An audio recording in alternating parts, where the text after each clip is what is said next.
I hope you all are enjoying this double integrals, which is chapter 12. And so now here's the second example. In this example, we want to reverse this order of integration. We do not want to solve this integral, we just want to reverse this order of integration. Okay, now here my inner integral goes from y equals 1 to y equals e to the x, and the outer integral goes from x equals 0 to x equals 2. So basically what we want to do is we want to express the same integral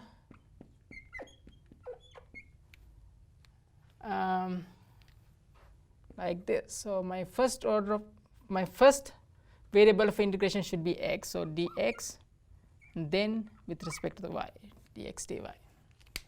Okay. Now when we reverse the order of integration, we want to figure out the corresponding limits. Unfortunately, we cannot use these four, so we cannot write 1 and e to the x over here. Okay. Now the easiest way to solve a problem like this is to sketch the domain first. Okay. Now when we sketch the domain, let's figure out the limits of y and x. Okay. Now our inner integral says y goes from 1 to e to the x. So this is the line y equals 1, and this is the curve y equals e to the x. And our outer integral says x goes from 0 to 2. Okay, now once we figured out these two things, let's draw the domain on the xy plane. Okay.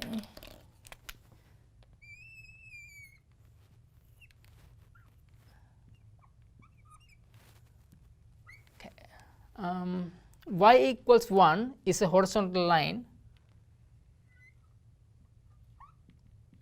y equals e to the x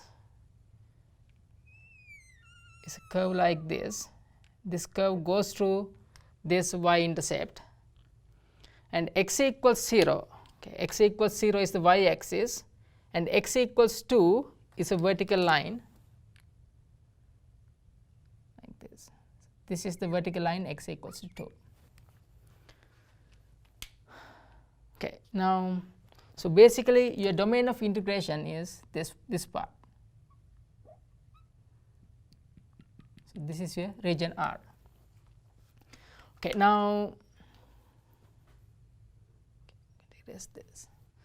Okay, now let's find the corresponding limits for this double integral. Now in my previous video I told you that it is easy to figure out the limits of this outer integral. Okay, and always do that first. Okay, now my outer integral corresponds to the y variable. Now what is the lower limit of y? Lower limit of y is 1. Now what is the upper limit of y? Okay,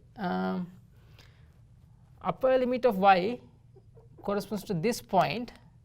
Now at this point your x equals to 2, therefore the corresponding y value should be given by e to the 2, because when x equals 2 your y value is given by this exponential function which is e to the x, and x equals 2 you will get e to the 2.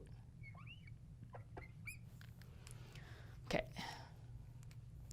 So then lower limit is 1. Okay, so now we have figured out the limits of this outer integral, and next step is to find the limits of this inner integral. Now inner integral corresponds to the x variable. So this partial integral says integral of f of x comma y dx. So in other words, we have to treat y as if it is a constant. So we need to fix the y coordinate.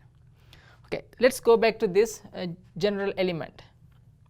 Okay, now if you fix the y coordinate, so basically you need to fix the height. Okay, now you need to vary the x coordinates. The lower limit of x is given by this exponential curve, which is y equals e to the x, and the upper limit of x is given by this vertical line x equals 2. Okay.